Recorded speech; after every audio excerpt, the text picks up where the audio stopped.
বাবা, এই যে তিনজন ছেলেকে দেখতেছো, এই সবাইকে আমি পছন্দ করি। এখন এখান থেকে তুমি আমাকে যাকে বেছে দিবা আমি তাকে বিয়ে করব, তার সাথে সংসার করব। মাশাআল্লাহ, তিনটা ছেলেই তো সোনার টুকরো। হ্যাঁ বাবা, দেখ তাহলে আমি বাবা তুমি কি কাজ করো? আমি তো ভিডিও বানাই, ফেসবুক এবং ইউটিউবে কন্টেন্ট বানিয়ে আপলোড দেই। মাসে প্রায় 8-10 লক্ষ টাকা ইনকাম করি। 8-10 লক্ষ টাকা ইনকাম করো নাকি? কি বানো, কি কইলা? ভিডিও কন্টেন্ট ক্রিয়েটর, মানে ওই যে ইউটিউবার আর কি, ইউটিউবার। মানে টিকটকার? টিকটকার। হ্যাঁ হ্যাঁ আঙ্কেল, আপনি ধরছেন। পছন্দ? হ্যাঁ, টিকটকার। আমার ইনকাম আছে মাসে 7-8 লাখ টাকা। আচ্ছা ঠিক আছে, তোমারটা পাইছি। বাবা তুমি কি কাজ করো? জি আঙ্কেল, আমি তো আপাতত কোনো কাজ করি না, আমি লেখাপড়া করি, স্টুডেন্ট।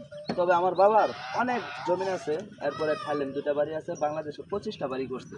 কিন্তু বর্তমান বাংলাদেশে আমার বাবার নামে কোনো সম্পত্তি বিক্রি হয় না, বা উনি কিনতে পারতেছে না, কারণ উনি ওভার কিনে ফেলেছে। তাই থাইল্যান্ডে থাকি। তো মাঝে মধ্যে আসি, আর ওর সাথে আমার মোবাইলের পরিচয়। তো আপনার কথা বললো, তাই না আসি থাকতে পারলাম না। হেলিকপ্টার রেখেছি ওখানে। ধন্যবাদ, বুঝতে পেরেছি। তার মানে তুমি বাহিরেই বেশি থাকো, এই তো? হ্যাঁ বাকি বাংলাদেশে খুব কম থাকো। হ্যাঁ। ঠিক আছে। বাবা তুমি কি কাজ করো? আমি সরকারি চাকরি করি। সরকারি চাকরি? জি আঙ্কেল।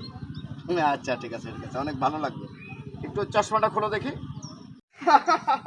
আঙ্কেল পুঙ্গ, ও তো কিনে হাঁটতে এদিকে আসো, এদিকে আসো, এদিকে আসো। আঙ্কেল আপনারা সার্চ করুন, আমরা তো মেলাতে ইনকাম করি। বাবা তোমার পায়ে কেটে জন্মগত সমস্যা নাকি অ্যাক্সিডেন্ট? হ্যাঁ আঙ্কেল, জন্মগত। জন্মগত না? আর আমি প্রতিবন্ধী ফুটাই পাইছি চাকরিটা, বুঝছেন? ও আচ্ছা আচ্ছা, তার মানে তুমি যে প্রতিবন্ধী, সেই প্রতিবন্ধী কোঠায় তোমার চাকরি। হ্যাঁ।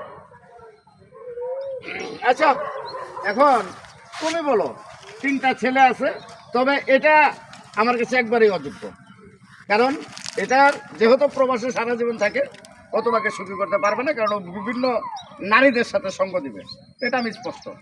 আর এই ছেলেটা যদিও মাসে ভালো টাকা ইনকাম করে, কিন্তু সমাজে মানুষের সামনে বড় মুখ করে কথা বলতে পারবে না, কারণ তোমাকে বলবে তোর হাজবেন্ড টিকটকার। এটা একটা প্রেস্টিজ, আমাদের মান সম্মানের প্রশ্ন। তবে এই ছেলেটা প্রতিবন্ধী প্লাস চোখেও সমস্যা, কিন্তু আমার চাকরিটা পছন্দ হয়েছে, যেহেতু সে সরকারি একটা চাকরি করে। তুমি যদি রাজি থাকো তাহলে আমি এই ছেলেটার সাথে তোমার জন্য বিয়ের ব্যবস্থা করতে পারি।